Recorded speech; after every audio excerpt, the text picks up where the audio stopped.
Subscribe कीजिए bio study with Nikhil YouTube channel को और बेल आइकन को प्रेस कीजिए एजुकेशनल वीडियो सबसे पहले देखने के लिए। So hi friends, welcome to Bio Study with Nikhil YouTube channel. Here we learn biology in simple way. So Maharashtra state board new syllabus हम देख रहे हैं 2020 का बायोलॉजी का, ठीक है।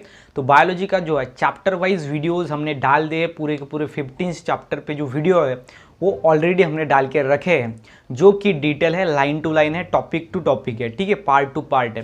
तो वो आप देख सकते हो चैनल के प्लेलिस्ट में जाकर, आप जो है सर्च करो बायो स्टडी विद निखिल ऐसा यूट्यूब चैनल, वहाँ पर जो प्लेलिस्ट सेक्शन है वहाँ पर आपको मिलेगा क्लास 12 बायोलॉजी करके, जिसके अंदर क्लास 12 बायोलॉजी न्यू सिलेबस है उसके सभी वीडियो आपको वहाँ पर मिल जाएंगे। अभी इस वीडियो में हम देखेंगे आईएमपी, बोले तो मोस्ट इंपॉर्टेंट जो टॉपिक्स है, मतलब चैप्टर फर्स्ट में के, चैप्टर सेकंड में के, ऐसे हम जो टॉपिक्स ले रहे हैं उसको हम आईएमपी बोलते हैं, शॉर्ट वीडियो, जो कि यहाँ पर 10 to 15 मिनट्स का होगा ये वीडियो। और इस वीडियो के अंदर आपका एक टॉपिक क्लियर होगा। और आज की इस वीडियो में हम जो टॉपिक क्लियर करने वाले हैं उसका नाम है fertilisation and mechanism of fertilisation. सबसे पहले फर्टिलाइजेशन क्या होता है एंड उसके बाद जो वो मैकेनिज्म क्या है उसका। फर्टिलाइजेशन, सबसे पहले फर्टिलाइजेशन क्या होता है? The process of fusion of haploid male gamete with haploid female gamete is called as fertilisation, ठीक है। फर्टिलाइजेशन क्या है? तो haploid male gamete plus haploid female gamete दोनों फ्यूज होकर डिप्लॉइड जाइगोट बनता है, उस प्रोसेस को हम फर्टिलाइजेशन बोलते हैं, जिसमें मेल एंड फीमेल जो गैमेट है वो कांटेक्ट में आते हैं, ठीक है। तो फर्टिलाइजेशन जो है इसको हम क्या बोलते हैं? तो सिंगैमी भी बोलते हैं, ठीक है, सिंगैमी, ठीक है। फर्टिलाइजेशन का दूसरा नाम है सिंगैमी। सो इसमें क्या होता है, जो मेल गैमेट होता है, जो मेल गैमेट है वो कैसा होता है? हेप्लॉइड होता है, बोलो तो हाफ सेट ऑफ क्रोमोसोम, जिसको हम एन से डिनोट करते हैं। एंड जो फीमेल गैमेट होता है वो भी हाफ सेट ऑफ क्रोमोसोम, जिसको हम एन से डिनोट करते हैं, हाफ सेट ऑफ क्रोमोसोम बोले तो एन, ओके। देन बाद में ये क्या होता है, यहाँ पर जो है वो 2 सेट ऑफ क्रोमोसोम बनता है, मतलब कि ये 1 सेट ऑफ क्रोमोसोम था एन, और बाद में ये दोनों मिला के 2 सेट ऑफ क्रोमोसोम बना ऑर्गेनिज्म में, वो होता है डिप्लॉइड, और वो होते हैं 46 ह्यूमन बींग्स के अंदर, ये 23 एंड ये 23, ठीक है। तो क्या होता है, haploid male gamete plus haploid female gamete fuse होके डिप्लॉइड जाइगोट बनता है, उस प्रोसेस को हम फर्टिलाइजेशन बोलते हैं। सो फर्टिलाइजेशन की डेफिनेशन हम क्या बोलेंगे? The process of fusion of haploid male gamete with haploid female gamete result in formation of diploid zygote is called as fertilisation, and fertilisation is also known as syngamy, ठीक है। Fertilisation को हम syngamy भी बोलते हैं। अभी fertilisation क्या, simple में male gamete and female gamete दोनों फ्यूज होते हैं, उसको हम फर्टिलाइजेशन बोलते हैं, ठीक है। तो फर्टिलाइजेशन बोलो सिंपल में क्या, mail gamete plus female gamete दोनों फ्यूज हो जाते हैं, उसको हम फर्टिलाइजेशन बोलते हैं। लेकिन वो कैसे फ्यूज हो जाते हैं, उसके अंदर कौन से स्टेप्स होते हैं, उनको हम बोलेंगे मैकेनिज्म ऑफ फर्टिलाइजेशन, जो आज के इस वीडियो में देखने वाले हैं। फर्टिलाइजेशन ये आपको क्लियर समझ में आ गया। और मेन पार्ट जो है, मेन बॉडी जो है वो है mechanism of fertilisation, how they form diploid zygote, वो कैसे डिप्लॉइड जाइगोट बनाते हैं, वो आज के इस वीडियो में डिस्कस करेंगे।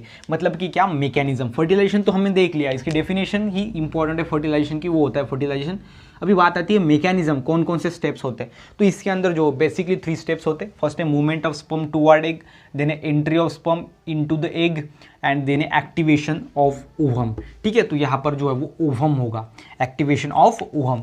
तो ये 3 जो चीज़ें वो आपको यहाँ पर डिस्कस करनी है मैकेनिज्म ऑफ फर्टिलाइजेशन में। मैकेनिज्म बोले तो, फर्टिलाइजेशन बोले तो हमने सिंपल में बता दिया कि male gamete and female gamete contact में आते हैं, लेकिन मैकेनिज्म में हमको एग्जैक्ट बताना होगा कि कौन से स्टेप्स हो जाने के बाद वो एक दूसरे के कांटेक्ट में आते हैं, उसको हम फर्टिलाइजेशन बोलते हैं, उसको हम बोलेंगे मैकेनिज्म ऑफ फर्टिलाइजेशन। तो सबसे पहले आपको बताना है movement of sperm toward egg, जो स्पर्म होता है। अब यहाँ पर जो फर्स्ट जो हमारी स्टेप है वो है movement of sperm toward egg. अभी बात आती है कि एक स्पर्म की तरफ क्यों नहीं जाता, स्पर्म ही एक की तरफ क्यों जाता है। तो देखो, जो स्पर्म होता है मतलब कि मेल गैमेट वो मोटाइल होता है, मूवमेंट करने वाला होता है, ओके। और जो फीमेल गैमेट होता है वो नॉन मोटाइल होता है, वो मूवमेंट नहीं करता, इसीलिए स्पर्म जो है वो टुवर्ड दी एग जाता है, ठीक है, क्लियर बात है। उसके बाद देखो movement of sperm toward egg, इसमें है कैपिसिटेशन।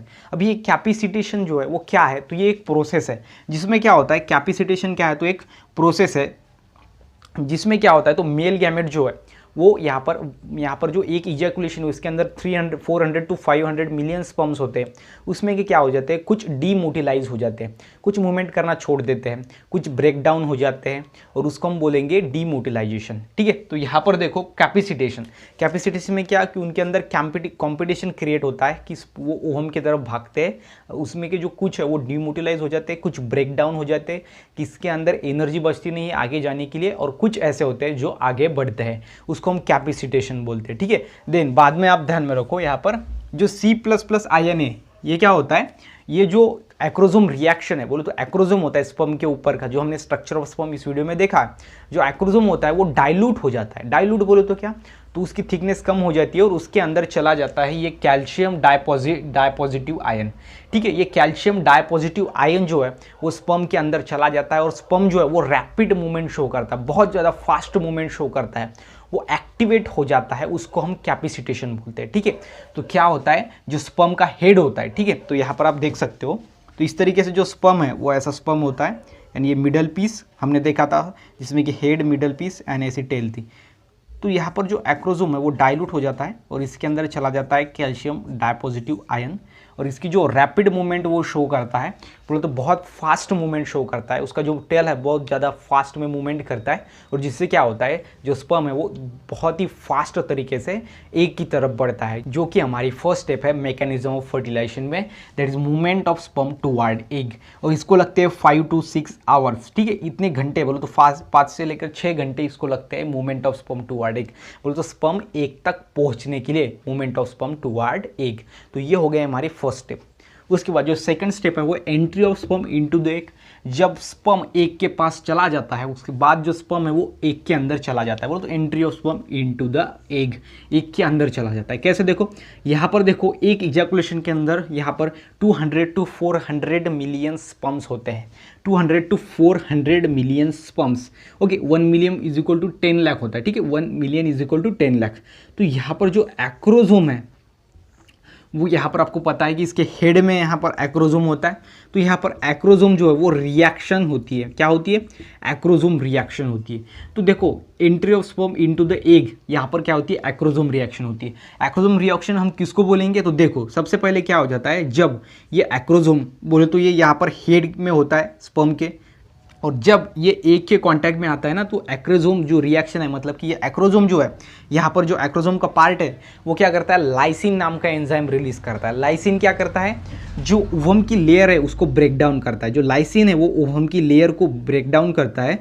और ये देखो एक ऐसा रिसेप्टिव स्पॉट यहाँ पर फॉर्म होता है, रिसेप्टिव स्पॉट, जो कि एक क्या करता है, स्पर्म को रिसिप्ट करता है, ऐसा रिसेप्टिव कोन वहाँ पर तैयार हो जाता है, रिसेप्टिव कोन, ठीक है, किसके अंदर, एक्रोजोम रिएक्शन के अंदर। एक्रोजोम रिएक्शन के अंदर जो एक्रोजोम है वो लाइसिन नाम का जो एंजाइम है उसको रिलीज करता है, और जो यहाँ पर लेयर होती है ओवम की उसको ब्रेक डाउन किया जाता है एंड एक कोन फॉर्म होता है रिसेप्शन का, और वहाँ पर जो है वो रिसिप्ट किया जाता है उसका हेड, और जो रिमेनिंग पार्ट है वो बाहर रहता है और ये बाद में जो है वो डिस्ट्रॉय हो जाता है। अब इसका हेड अंदर चला गया और हेड में जो है वो न्यूक्लियस होता है, वो होता है haploid nucleus, that is the female nucleus.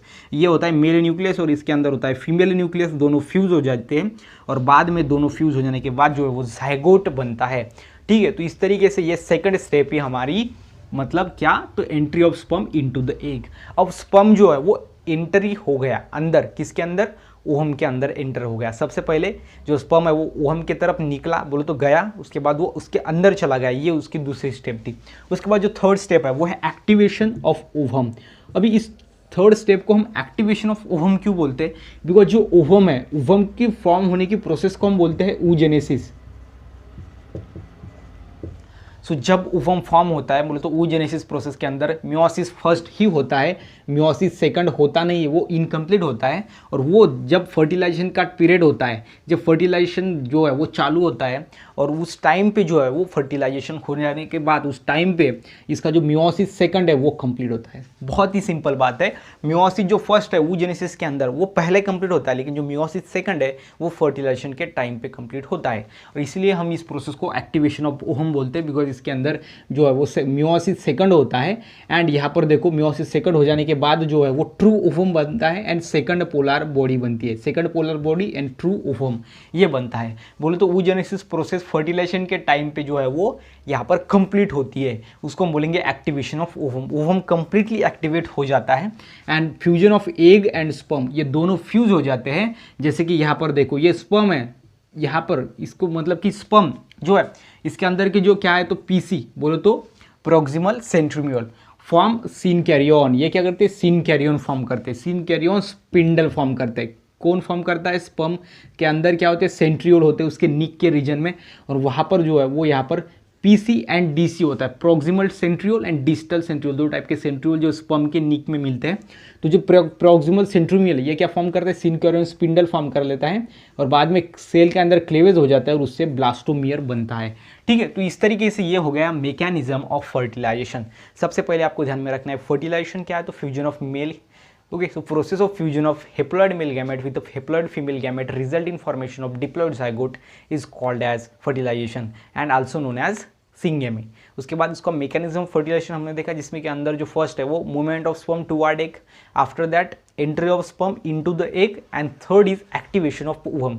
ये 3 स्टेप्स के अंदर ये फर्टिलाइजेशन होता है, इसलिए उसका मैकेनिज्म हम उसको बोलते हैं। ठीक है, तो यहाँ पर हमने देखा fertilisation and its mechanism in simple way, in short way and interesting way. So अगर वीडियो अच्छा लगा हो तो वीडियो को लाइक करो, चैनल को सब्सक्राइब करो एंड साथ ही साथ इस वीडियो को अपने फ्रेंड के साथ शेयर करो।